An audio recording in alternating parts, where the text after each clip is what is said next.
Hello বন্ধুরা, সবাই কেমন আছো? আশা করছি সবাই খুব ভালো আছো আর আমিও ভালো আছি। আমার একটি নতুন ব্লগে তোমাদের সকলকে স্বাগত জানাই। আজ অষ্টমী আর এখন বাজে দুপুর 1টার মতন। আজকের ব্লগটা আমি এখন থেকে শুরু করছি। আশা করছি আজকের ব্লগটা তোমাদের কিছুটা হলেও ভালো লাগবে।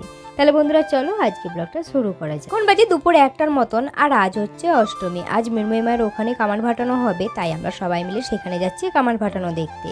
আমি, মা, মেজোজায়ের বোন আর এদিকে ছিল মেজো ননদ। আমি আর মেজো ননদ তো কামান ফাটানো দেখেছি, কিন্তু মা, এদিকে মেজোজায়ের বোন, ওরা তিনজন কামান ফাটানো কোনোদিন দেখেনি, তাই ওদের তিনজনকে নিয়ে যাচ্ছি কামান ফাটানো দেখতে। আর এদিকে সুবীর তো সকালবেলায় গিয়েছিল, ওর কাকার সাথে খবর করতে গিয়েছিলো, সেখানে এসে এত টায়ার্ড হয়ে গেছে, তাই ও বললো আমি আর আসবো না কামান ফাটানো দেখতে, ও ঘরেই রয়েছে। আর এদিকে বরমাশাই তো আগেই চলে এসেছে খবর করার জন্য। বরমাশাইয়ের জন্য দুটো ভাগনাও চলে এসেছে, তনু আর রতনু দুজনেই ওর সাথে আছে। আমরা তো যাচ্ছি কামান ফাটানো দেখতে। রাস্তাতে দেখো অনেক লোকজন কিন্তু কামান ফাটানো দেখতে যাচ্ছে। আজকের ভিড়টা একটু কমই হবে, তার কারণ হচ্ছে দুপুরবেলায় হচ্ছে তার জন্য। আর ওদের জোরটাও কিন্তু প্রচুর আছে, এই সময়টা বেশি লোকজন আসবে না, কারণ দুপুর টাইম আজকে আবার অনেকে অষ্টমী করেছে, তো তাই অনেকেই আসবে না। যদি বিকেলের টাইমটায় হতো তাহলে এই রাস্তায় প্রচুর ভিড় থাকতো, মানে লোক দাঁড়ানোর জায়গা পেত না, এতটাই ভিড় হয়। আমরা তো এসে দাঁড়িয়ে পড়েছিলাম একটা গাছের তলায়, আর এদিকে চারদিকে দেখো কত লোকজন এসেছে। আর একটু পরে দেখতে পাবে এই জায়গাগুলোও ফাঁকা থাকবে না, তখন একদম পুরো ভিড় হয়ে যাবে। তারপরেই দেখো যে কামানগুলো ফাটানো হবে সেই কামানগুলো এক এক করে নিয়ে যাওয়া হচ্ছে। আর এই কামানগুলো লোহার তো, তাই কিন্তু অনেকটাই ভারী, তাই দেখো কতজন মিলে ধরে তারপর নিয়ে যাচ্ছে। আর আজকে মোট 3টে কামান ফাটানো হবে পরপর, তাই 3টে কামানই পরপর নিয়ে যায়। জানো তো বন্ধুরা, মল্লরাজাদের এই অষ্টমীর দিনে কামান ফাটানোর আওয়াজটা আগেকার দিনে কিন্তু প্রচুর জোরে হতো। এখন তো বিভিন্ন কারণবশত আওয়াজটা অনেকটাই কমে গেছে। আর আগেকার দিনে এত জোরে আওয়াজ হতো, অনেক দূর দূরান্ত থেকেও কিন্তু এই আওয়াজটা শুনতে পাওয়া যেত। আর আগেকার দিনে এই আওয়াজটা শুনে দূর দূরান্তে যে মন্দিরগুলো থাকতো তারা আওয়াজটা শুনে তারপরে হচ্ছে অষ্টমীর খ্যানের পুজোয় বসতো। এখন তো আওয়াজটা অনেকটা কমে গেছে, তাই এই আওয়াজটা দূর দূরান্তে যায় না, তাই দূরের যে মন্দিরগুলো থাকে তারা ওই তিথি দেখে তারপরে হচ্ছে পুজোয় বসে। আর এদিকে দেখো মৃন্ময়ী মার মন্দিরে যে কামানটা সবসময় রাখা থাকে সেই কামানটাও কিন্তু নিয়ে আসা হয়েছে। এই কামানটা সবার প্রথমে পুজো করা হয়েছে, তারপরে কামানগুলো ফাটানো হবে। বন্ধুরা, তোমাদের সাথে শেয়ার করার জন্য আমি কিছু ড্রোনের ফুটেজ জোগাড় করে রেখেছিলাম, সেটাই শেয়ার করছি। যে গড়দরজাটা দেখতে পাচ্ছ তার 4 সাইডে দেখো কত মানুষজন জড়ো হয়েছে কামান ফাটানো দেখার জন্য।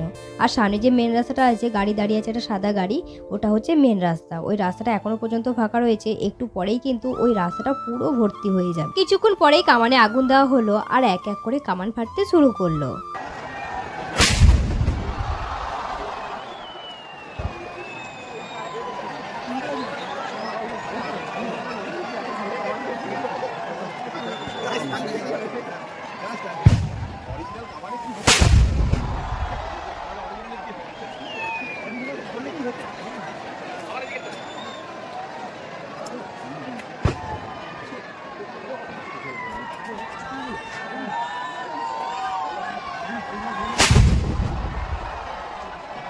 কামান ফাটানো হয়ে যেতে যত লোকজন ছিল সবাই এক এক করে বাড়িতে যাচ্ছিল। আর রাস্তায় দেখতে পাচ্ছ কত ভিড় এখন। আর মেন রাস্তাটা কিন্তু পুরো ভর্তি হয়ে গেছিলো যখন কামান ফাটানো হচ্ছিল।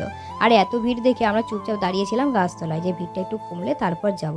এত ভিড়ের মধ্যে গেলে একদম পুরো চেপটে যাব।